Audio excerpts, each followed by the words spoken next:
ఆయన మీ ఫ్యామిలీకి మీకు ఎంత తోచింది అంత హెల్ప్ చేయండి. నా పిల్లలు నా ధైర్యం అండి. ఇప్పుడు నా పిల్లలు ఉండబట్టి నారనే బతుకున్నాను, లేకపోతే ఎప్పుడూ చేయకూడదు. నా కొడుకుని మాత్రం బతికించండి సార్. నా కొడుకుని బతికించండి. నా పేరు పట్నాల శ్రీ అండి. గత 2 సంవత్సరాల నుంచి మంచం మీద ఉంటున్నాను. మాకు 2 ఆడపిల్లలండి, ఒక చిన్న బాబు అండి. పిల్లలు కూడా తిండి లేకపోతే ఇలా సీనియర్ని ఎలాగని చెప్తుంటే సీనియర్గా నేను ఉన్నాను కదా, మీ కుటుంబాన్ని ఆదుకుంటాను, నేను ఉన్నాను మీకు అండగా అని చెప్పేసి అన్నారండి. ఆయన రావడం జరిగిందండి.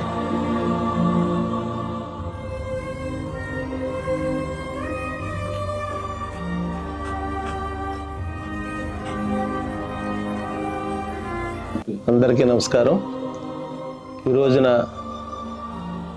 మేము నర్సీపట్నం రాచపల్లి గ్రామంలో పట్నాల శ్రీనివాస్ అని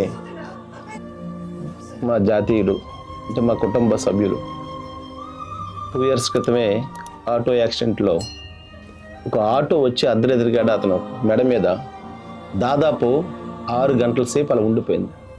పొద్దున వరకు కూడా మేలుకోకపోతే ఆ దారంట వెళ్తున్నటువంటి అక్కడ స్థానికులు చూసి అతను వెంటనే హాస్పిటల్ అడ్మిట్ చేయడం. అప్పటి నుంచి కూడా అతని వెన్నెముక కానీ నర్వ్ సిస్టమ్ కానీ పనిచేయక మంచాన పడిపోయి అట్లా ఉండిపోయాడు.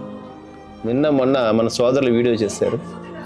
ఇది మనందరి కుటుంబం. ఇక్కడికి వచ్చిన తర్వాత 2 పిల్లలను కానీ వాళ్ళ భార్యను కానీ వాళ్ళ అమ్మ నాన్నగారిని చూస్తే చిన్న బాబు 3 పిల్లలు, 2 ఆడపిల్లలు 1 అబ్బాయి చూస్తే కన్నీరు ఆగుతలేదు.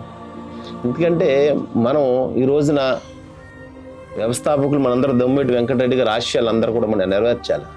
ఆయన ఒకటే చెప్పారు, మన జాతిల్లో ఎవరు వెనకబడినా సరే వాళ్ళందరికీ ఆదర్శంగా ఉండాలి, చదివిస్తూ ముందుకు తీసుకుపోవాలి, అన్ని విషయాల్లో కూడా మనం వాళ్ళకి సహాయ సహకారాలు అందించాలని ఏదైతే సంకల్పించుకున్నారో మరి దొమ్మేటి వెంకటరెడ్డి గారు మన జాతిపిత, ఆయన ఆశయాలు అనుగుణంగానే మేము వెళ్తున్నాము. ఈ రోజున నా కుటుంబ సభ్యులందరూ కూడా 2 చేతులు వచ్చి నేను రిక్వెస్ట్ చేస్తుంది ఏంటంటే, జోడించి అడుగుతుందంటే, సోదరులారా ఇటువంటి కుటుంబాలను మనందరూ కూడా తలకు ఎంతో కొంత తోసిన వరకు సాయం చేసి మన పిల్లల్ని మన కుటుంబ సభ్యులు ఎవరు బయటలేం కాదు, మన రక్త డిఎన్ఏలు ఎన్ని కూడా ఒకప్పుడు ఒక తల్లి పెట్టిన బిడ్డలమే. మనం ఇటువంటి వాళ్ళు మనం కాపాడుకుంటే రేపు మన జాతి కూడా ముందుకుంటుంది. దయచేసి జాతి సోదరులందరూ కూడా ఎవరు ఏ మూలన్నా సరే, రాష్ట్రంలో ఏ మూలన్నా సరే చూడండి, ఈ ఇంటిని కాపాడమని మేము అందరూ కోరుకుంటున్నాను. దానిలో భాగంగానే నాది ఉడతా సాయం కింద నా వంతుని సహాయం చేస్తున్నాను.